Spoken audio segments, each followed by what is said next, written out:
Hi everyone, I am Devaditya. I am an AI researcher, and today let's understand how ChatGPT actually works. So, ChatGPT was introduced at the end of 2022, and since then it has taken the world by a storm. It can be formally defined as a system developed by OpenAI that allows you to interact and have conversations with the state of the art large language models like GPT 3.5 and GPT-4.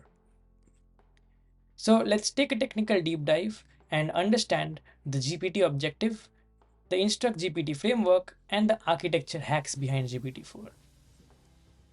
So this was introduced back in 2017 NeurIPS, where Google introduced the seminal paper Attention is All You Need, in which they proposed the transformer architecture for the task of machine translation, which is a sequence to sequence problem which involves translation of sentence A from one language to sentence B of another language.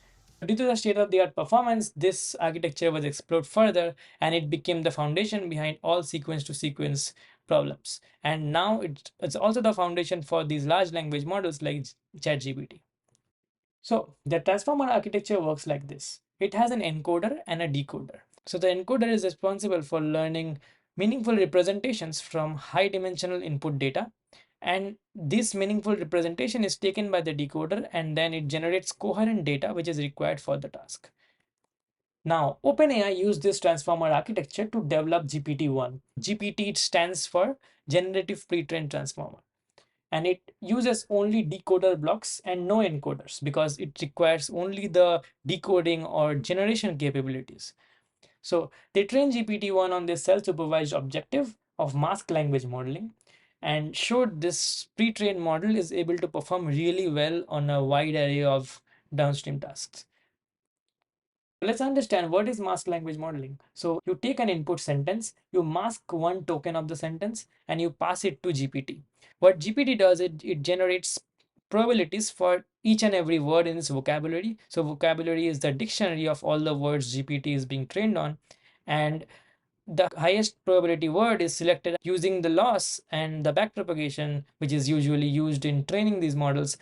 GPT keeps on learning that if it has selected the correct word or not.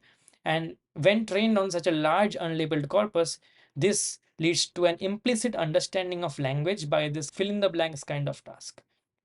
So then came GPT-2. This was introduced in this paper, Language Models Are Unsupervised Multitask Learners. This was an interesting observation that when they scaled GPT-1 to a larger model and trained on a larger data set, they saw sparks of emerging properties, which was basically zero-shot learning capability, and showed that out of 8 tasks, it performed better than other baselines on 7 tasks in a zero-shot manner. So what is zero-shot learning? Zero-shot means that it is not being trained upon the task that is being tested on. So let's say it's for translation task. So it's not being trained on translation, but it is being tested on translation. Then came GPT-3. This is where AI hype begins. And this was introduced in this paper, Language Models Are Few-Shot Learners. So in this paper, they just scaled GPT-2 to a huge architecture, which is 175 billion parameters, and just trained the model on almost the entire internet, which is the scale of the dataset it was trained on. And this model further showed that it has tremendous few shot learning capability. So what does few shot learning mean here? So few shot learning is actually the base behind the prompt engineering hype which began. So in few shot learning, first can be zero shot learning, which is basically the model predicts the answer given only a natural language description of the task. So it doesn't have any examples. It's just you give the task description or the instruction to the model and it will just do the task for you. While in one shot or few shot learning, what you have is you put the task description and an example or a couple of examples. So if it's k short learning, it's you have k examples, but there's no gradient updates. So you just give the example in this prompt and the model will do the task for you. And it has been shown that prompting is actually much better than zero shot learning here, like few shot prompting, because it leads the model to understand the task a bit better. This is way better than fine tuning because GPT-3 is a huge model. And if you fine tune using gradient update, it will take a huge amount of resources and compute power, which is not possible for anyone except these big tech companies. Then came InstructGPT, and this was the birth of ChatGPT. So this was the paper training large language models to follow instructions with human feedback. Let's understand how InstructGPT actually works.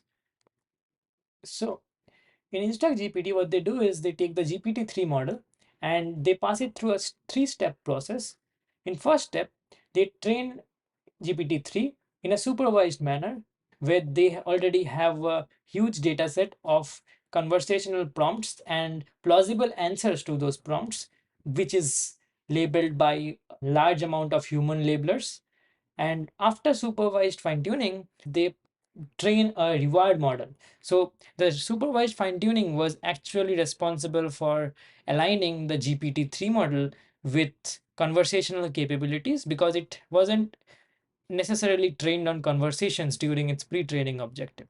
So in step two, they train a reward model, which is responsible for the reinforcement learning part, because in case of robots, you are able to give rewards using sensors, but in here, text is a very subjective problem, and generated text can't be evaluated directly using some kind of metric, right? So we have to train another model, which is a reward model, which will take the generated text by GPT-3 and it will give a reward to it. Reward means the feedback. It will be a score between 0 and 1, which will show how well it has done. This reward model will be used in case of reinforcement learning to train the GPT-3 further. So how does reinforcement learning work? So in case of reinforcement learning, you have an agent which takes action in an environment, and this environment also consists of an interpreter. So this interpreter is basically our reward model here, which will take the text generated by GPT-3 and it will assign a reward to it, which would be the score. And this agent or GPT-3 would be trained further on in this process. This is called reinforcement learning from human feedback. This is actually the step three, which is optimizing a policy against the reward model. Now, this gives us ChatGPT. And why does it give this such high performance? Because in this reinforcement learning from human feedback, it is actually being aligned to the task of answering questions to humans by humans. So these human raters have developed this reward model, which actually understands how well a generated text by GPT-3 performs according to the prompt. So that was everything behind ChatGPT. Now, how does they scale GPT 3.5 to GPT-4? So what's the secret sauce that OpenAI used? So first, OpenAI scaled GPT-4 to 10x the size of GPT-3, and it was trained on 13 trillion tokens, which is a huge amount of text.